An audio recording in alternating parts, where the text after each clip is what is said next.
Thanks, Brandon.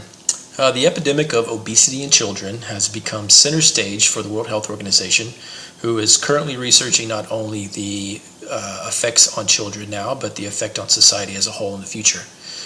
Obesity refers to children and youth who have a body mass index, or BMI, equal to or greater than the 95th percentile of age and gender-specific charts. Childhood overweight and obesity are highly prevalent in the U.S., and it affects 1/3 of all children and adolescents.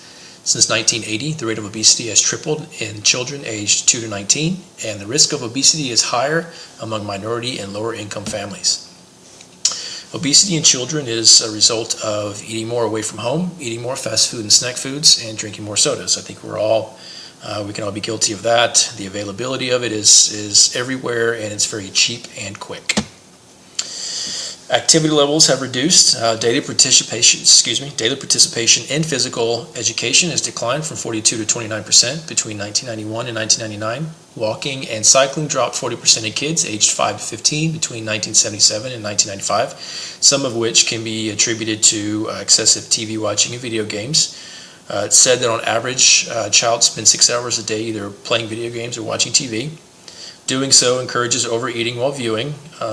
Children are definitely influenced by the programming and commercials that they see, 80% of which usually have some type of sports star, movie star, sports guy in it that endorses the food, which makes it more desirable to the children.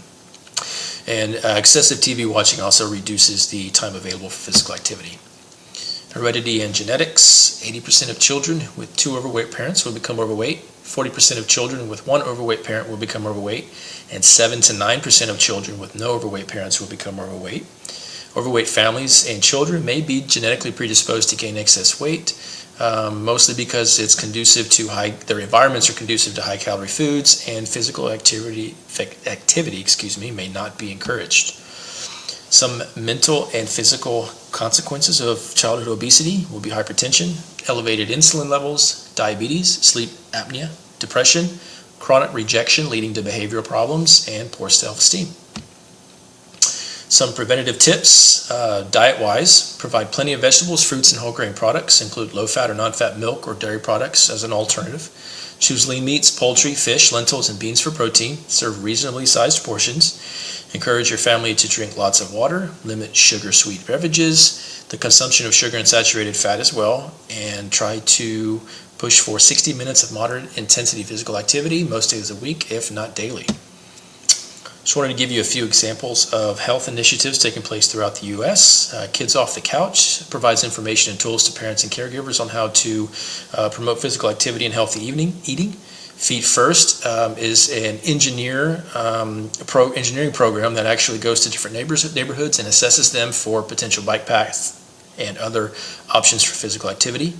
Edible Schoolyard is a program that allows 6th to 8th graders to participate in school garden seed-to-table approach. And Safe Routes to School is education, engineering, and encouragement, which approaches to walk and bike school programs. And now I will pass it on to Brianna Lopez. Thank you.